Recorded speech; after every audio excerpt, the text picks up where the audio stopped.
At syempre para po ito may pahabol po lamang ang ating kasamang si Sir Jun, kasamang ating mga kaibigan mula sa Police Community Affairs and Development Group.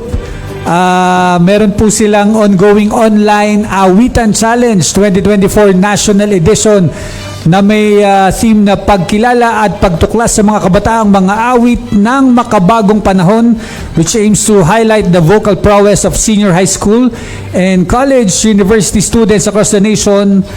At kasama po natin ngayon ang kumbaga pa, ano siya, ang ating representative. Yes, sir. And imagine po sa naging regional level nito, sir.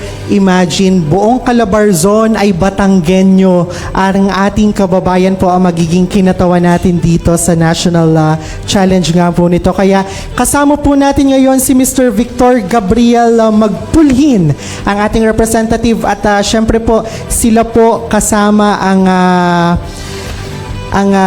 PCADH po ay lumalambing kasama po ng ating tanggapan sa Batangas Provincial Information Office na nawa po ay ating suportahan si Mr. Magpulhin, tama? Sa gaganapin pong kompetisyon na ito sa pamamagitan po ng ating pagbisita sa official Facebook page po ng PCADG Tagapag-Ugnay FB page para naman po makapag-gain ng highest FB interactions kagaya po ng like, comment, and share. At Mr., baka nais mo silang batiin at anyayahan na ikaw ay suportahan dito sa iyong lalabanan. Ako po si Gabriel Magpulhin. Ako po humihingi ng inyong tulong at suporta sa pag-like, sa pag-comment, sa pag-share ng video. Maaari nyo pong mahanap yung video na nakapin sa post ng Gabriel Magpulhin. May page po kami doon.